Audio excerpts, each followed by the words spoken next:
బచ్చన్ కూడా అంతే.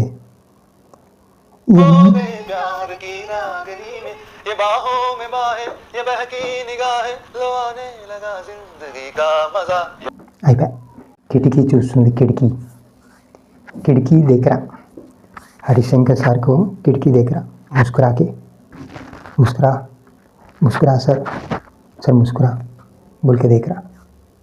अच्छा है, बहुत अच्छा है, बहुत अच्छा है, बहुत बहुत बहुत अच्छा है, बहुत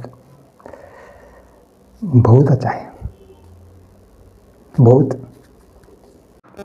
40+ మా జనరల్గా 18+, 21+, ఈ సినిమా మాత్రం 40+. ఆల్రెడీ ఇచ్చే ఎగ్జాంపుల్, ఆల్రెడీ కమిటీ కుర్రోల్లో నాస్టాలజిక్ ఫీలింగ్ పాత చూసేశారు. ఇది అంతకుమించి వెనకాల సాంగ్స్ కానీ అవి ఇప్పుడు జనరేషన్కి ఎంగేజ్ చేయలేకపోయి. మెయిన్ రీజన్ పాటలు మంచివే, తీసుకున్న కాన్సెప్ట్ మంచిది, రీజన్ మంచిదే, రవితేజ గారు సూపర్, అన్నీ బాగున్నాయి. మెయిన్ ఏంటంటే మన శంకర్ సార్ చేసింది ఇవన్నీ ఆల్రెడీ ఉన్నాయి, ఈ ఫీలింగ్లో ఉంటారు, కొత్త రకంగా చూపించాలని భాగ్యశ్రీ గారి మీద ఎక్కువ కాన్సన్ట్రేషన్ పెట్టినట్టున్నారు. అక్కడ సినిమా పోయింది, అది ప్రొలాంగ్లో అయిపోయింది. ఈ జనరేషన్కి ఆ పాతవి ఎక్కలేకపోయాయి, దానివల్ల కొంచెం చాలా బోర్ కొడుతుంది, ఎక్కడ ఏమంత ఫీలింగ్ రాదు. అది బిగ్గెస్ట్. కానీ ఓవరాల్గా రవితేజ తీసుకెళ్ళిపోతారు సినిమా, అది ఉంటుంది సినిమాలు. అదైతే వెనకాల తీసుకెళ్ళిపోతూ ఉంటారు, అది బాగుంటుంది సినిమా మొత్తం. అంత బోర్ కొట్టి ఎక్కడ అనిపిస్తుంది అంటే ఆ ప్రొలాంగ్లో మనకి ఎంగేజ్మెంట్ ఫీలింగ్ రాదు, ఆ నాస్టాలజిక్ ఫీలింగ్ రాదు. పాత సినిమాలు కానీ ఆ స్కూటర్స్ ఏవైతే హరిశంకర్ గారు ఇది చెప్పారో అది మనకు తెలిసిపోతూ ఉంటుంది. అది మధ్యలో అది చేయలేకపోయారు అనమాట, అది మిస్ఫైర్ అయింది. అందుకే 40+ అన్న వాళ్ళకి అలా ఆ సాంగ్స్ వింటారు. ఈ జనరేషన్ భాగ్యశ్రీని కనెక్ట్ చేసి చేద్దాం అనుకున్నారు, కానీ ఆ ఫీలింగ్ క్రియేట్ చేయలేకపోయారు, అది అవ్వలేదు. ఇది మిస్ఫైర్ అయింది ఈ ఒక్క విషయంలో. మిగతా అంతా బాగుంటుంది, ఏదైతే విషయం ఉందో అది సేమ్ చెప్పడానికి అదే.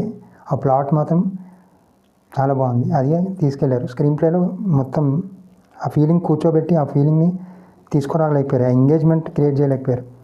ఏదైతే ఆ సాంగ్స్ కానీ ఆ ఫీలింగ్ కానీ అది రాలేకపోయింది. మిగతా అంతా బాగుంది, సాంగ్స్ బాగున్నాయి, సినిమా బాగుంది. ఆ ల్యాగ్ లాగా అయిపోయింది అక్కడ.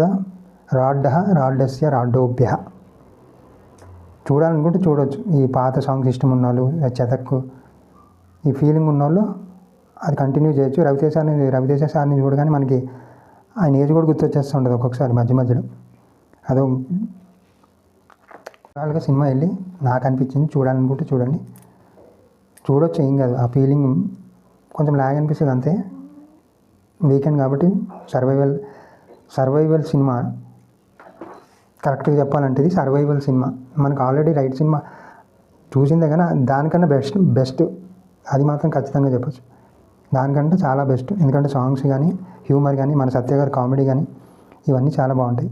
మనకు చూసాం రా బాబు సినిమా, ఆ సినిమా బయట ప్రపంచాన్ని మర్చిపోయి సినిమా చూసే వచ్చేసామన్న ఫీలింగ్ ఉంటుంది. ఇది జరుగుతుంది సినిమా. నాకు అనిపించింది, మీకు అనిపించిందో లేదు, అనిపిస్తుందని చెప్పలేము, నాకు అనిపించింది. అండ్ గుడ్ నైస్ బాగుంటుంది అనమాట.